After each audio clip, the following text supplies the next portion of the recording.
Hello and welcome to this book summary where we're looking at The 5 Levels of Leadership by John C. Maxwell. Now, the 5 levels of leadership can help you answer a couple of fundamental questions about leadership. Namely, where are you as a leader right now? How do you get to the next level? And where should you ultimately aim to be as a leader?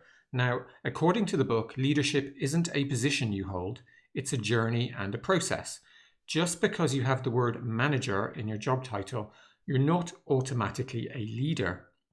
Now, leadership is about dealing with people and the dynamics between those people, which means that the better you can influence people, the higher your leadership ability is going to be. And the book provides a roadmap to get your leadership from where you are right now to where you want to be. Now, to do this, the book begins by encouraging you to determine which of the 5 levels you're currently at, and it provides a 4-step process made up of some questionnaires to help you do this. Now, if you'd like to carry out this exercise for yourself, I'll provide a link to those questionnaires below this video. Okay, so let's jump in and look briefly at each of the 5 levels and what they mean before we dive in and look at each in some more detail. So first we have level 1, position. And at this position, people follow you because they have to. At level 2, people follow you because they want to. And at level 3, production, people follow you because of what you've done for the organization. At level 4, people development, people follow you because of what you've done for them. And finally, the top level, the pinnacle, people follow you because of who you are and what you represent. Now, you get to this level when you develop new leaders that are themselves able to build new leaders. And the book estimates that less than 1% of leaders make it to this level. Everybody starts their leadership journey at level 1, and the 5 levels of leadership provides a process to follow to grow as a leader with the ultimate aim of making it to level 5. Now, before we deep dive into the 5 levels, the book provides 10 insights that can help you make more sense of the interplay between the different levels. So firstly, when you move up a level, you build on the previous level. You don't leave that level behind. Second, leadership is dynamic. You can work at a different leadership level from one team member to the next. Third, the higher you go, the easier it becomes to lead, the more respect you command. Fourth, there is no shortcut to get to the next level. Each level requires more time and effort from you to reach it than the previous one. Fifth, although moving up a level takes a lot of time, moving down 1 or more levels can happen very, very quickly. Sixth, the higher you go, the greater the returns, the bigger the scope of your leadership.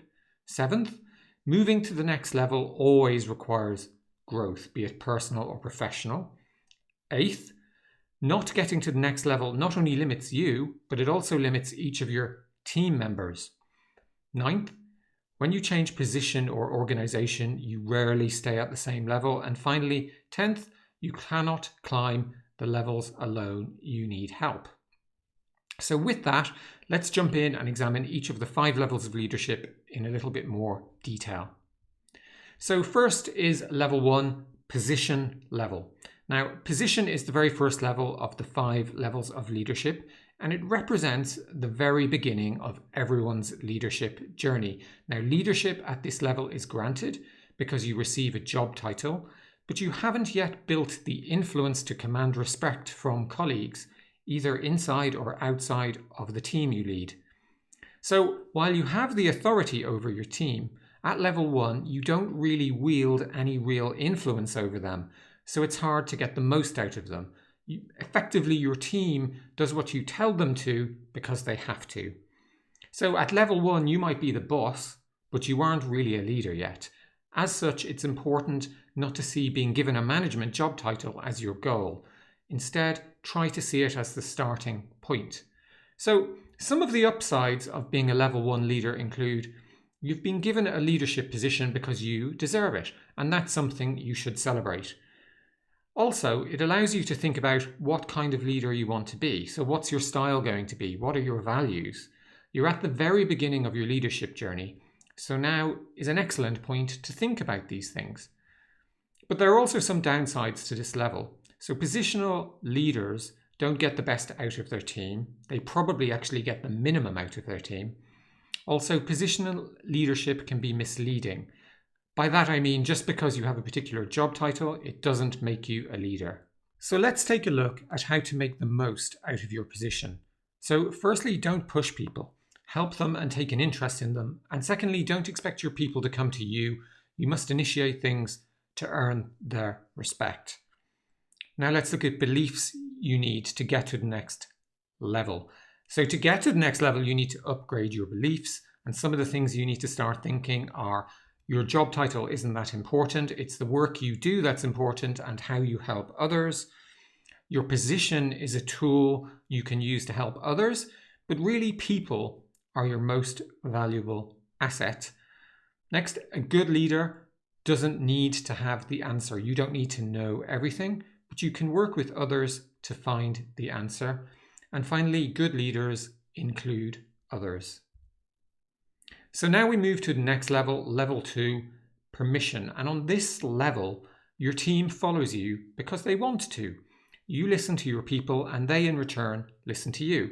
Now, leaders on this level make people know that they matter. They make each member of their team feel important. And on this level, people want to work with you because they feel liked, valued, included, and trusted. And because of your strong relationships, people in effect permit you to lead them, which is why this level is called permission. Now, as your relationships grow, so does trust, and the workplace becomes an even more positive place. At this level, lasting relationships create the foundation of level 3. So in a nutshell, this level is all about relationships. Now, there are some upsides to this level. Work is more enjoyable when you get on with your team and they get on with you. Spending time amongst people you like boosts everybody's energy. Good relationships are formed when people value and respect each other. And finally, two-way communication occurs at this level. So you listen to your people and they listen to you, and that ultimately leads to better decision making. Again, there are some downsides to be aware of. So being so focused on relationships can make you seem weak as a leader. It can be frustrating to work in this way if you're very ambitious and just want to get things done. And you can leave yourself open to being taken advantage of. So how do you go about gaining people's permission? Well, first, develop a leadership style that is focused on people rather than tasks. Treat others as you yourself would like to be treated. Praise, along with words of encouragement, are important. Be your team's chief encourager. And finally, it's important to balance care for team members with candor. But if you want to get to the next level, here are some beliefs you need to adopt. Recognize that there's more to leadership than just influence. You have to take people somewhere. You have to take them on a journey. Now, as well as growing closer, you must grow together. Again, that's related to the journey. And finally, sometimes it's worth risking an individual relationship to achieve a vision as a team. So now we move on to the third level, production. And this level is all about delivering results. This level separates true leaders from leaders who simply hold a position. Now, there's more to being a leader than simply getting on with people. Great leaders get results. And when followers see you achieving great results, it gives them a reason to follow you. When you deliver exceptional results, your leadership intensifies. And it's on level 3 that influencing others can become fun. This is the first level where a leader can become a change agent. You know, they can tackle thorny issues or big projects and take their followers to the next level.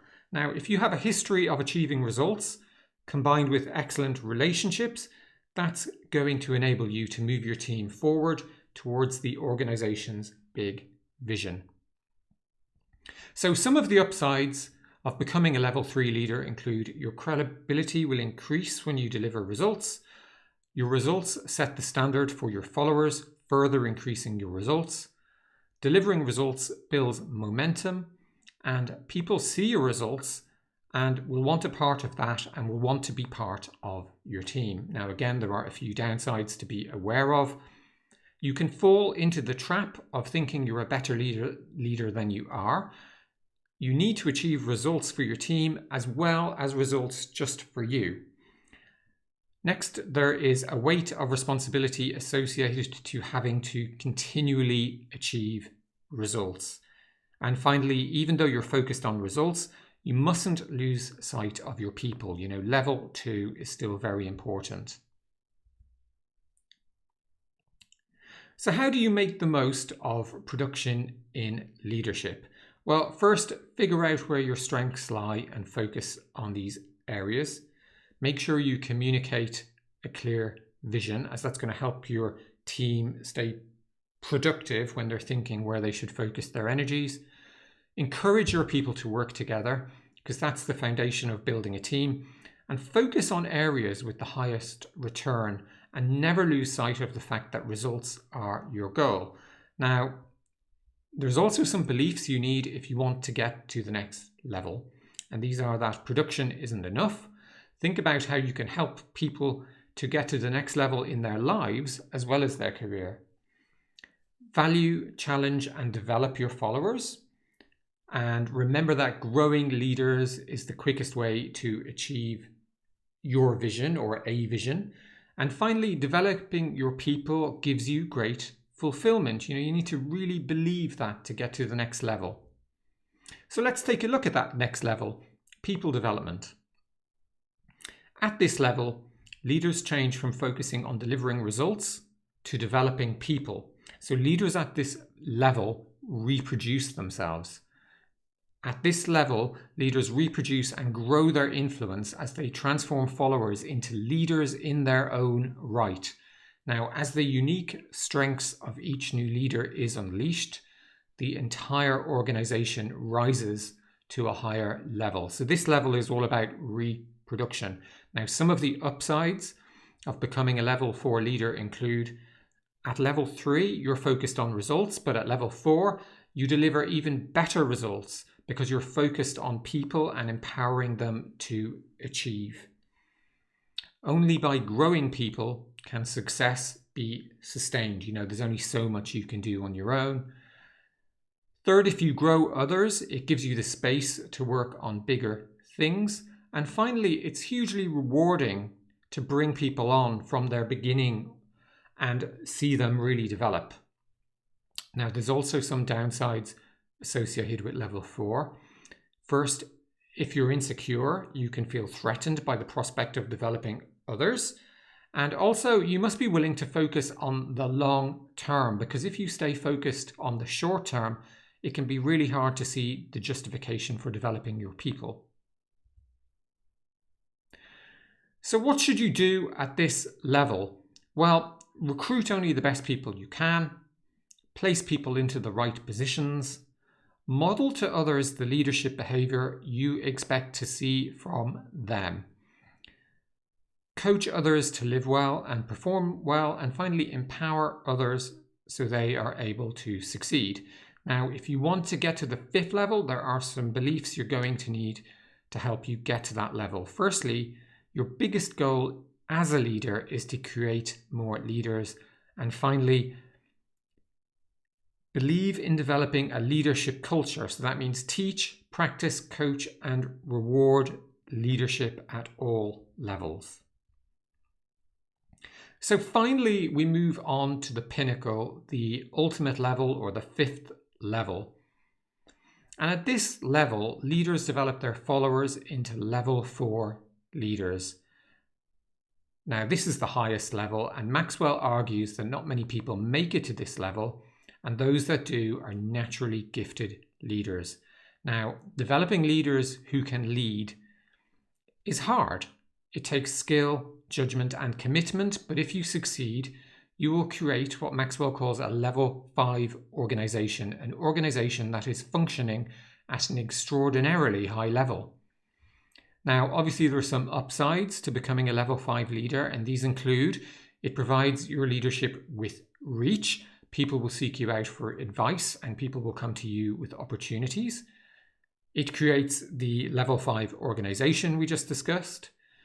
And you will create a legacy within your organization. Now, believe it or not, there are some downsides to being a level 5 leader. You can forget that there is always more to learn and more room to grow. You can start to believe your own press. And you sometimes have to work hard to maintain focus on the vision because it's very easy to get distracted.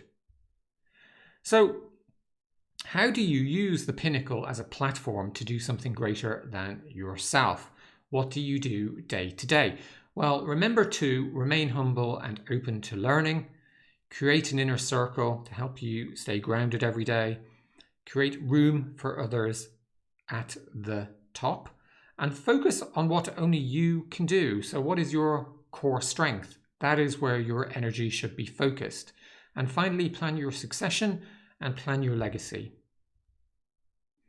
So, in summary, sometimes leadership books can read like a giant recipe listing a multitude of things that you need to do and you need to believe in order to consider yourself a great leader. Now, one of the things I really liked about this book is that it doesn't do that. It helps you to figure out where you are right now as a leader, and then it gives you some advice or steps you can take to help you get to the next level, no matter where you are right now.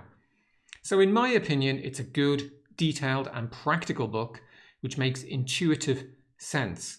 However, as far as I can ascertain, it isn't backed up by research, but it does make a lot of sense.